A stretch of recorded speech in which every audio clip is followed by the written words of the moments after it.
সরকার নির্ধারিত রেশনিং পদ্ধতি বন্ধের একদিন পেরিয়েছে, তবে কাটেনি জ্বালানি তেল সরবরাহের সংকট।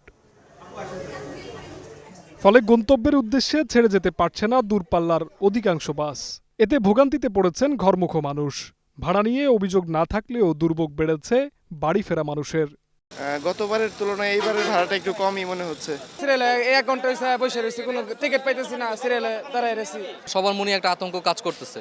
যেমন আমার ধারণা আমরা তো বাড়ি যাচ্ছি, কিন্তু নিরাপদে আবার ঢাকায় ফিরতে পারবো কিনা, ওই সময় তেল থাকবে কিনা, এটা নিয়ে আমরা এখনো সন্দিহান। অন্যদিকে পরিবার পরিজনের সঙ্গে ঈদ উদযাপনের আনন্দ চোখে মুখে সবার। বড়দের মতো শিশুরাও জানিয়েছে ঈদ নিয়ে নিজেদের নানা অনুভূতি। শহরে এরকম বের হওয়া যায় না, অনেক জ্যাম থাকে, তো গ্রামের এখানে একদম খোলামেলা থাকে, পরিবেশের মধ্যে অনেক মজা লাগে। গ্রামের বাড়িতে ভালোই কাটে ঈদ। আমার কাজিনরা থাকে, আমার দাদু দাদা থাকে, সবার সাথে ঈদ করতে মজা লাগে। এদিকে ঘন্টার পর ঘন্টা অপেক্ষা করে প্রয়োজনীয় জ্বালানি না পাওয়ার অভিযোগ চালকদের। বিপাকে টিকিট বিক্রেতারাও। তারা বলছেন সড়কে পরিবহনের চাপ নেই, ঈদযাত্রায় পাচ্ছেন না পর্যাপ্ত তেল।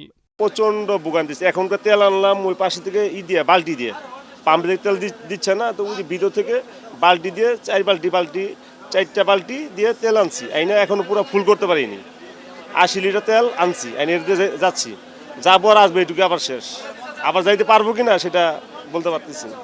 গাড়ি খাওয়ানো শুধু তেল না থাকে আমরা কিভাবে চালাম? পাম্পের মধ্যে একটা পাম্পের 300-400 গাড়ি সিরিয়াল, আমরা সঠিকভাবে তেল পাইতেছি না। তার জন্য আমরা লেট হইতেছে, ঠিকমতো যাত্রী আমরা ঠিকমতো টাইম মতো দিতে পারতেছি না। দুর্ভোগ কমাতে দ্রুত পদক্ষেপ নিয়ে নিড়ে ফেরারে যাত্রা আরও মসৃণ করবে সরকার, প্রত্যাশা সকলের। জিহাদ রাহাত, গ্রিন নিউজ, ঢাকা।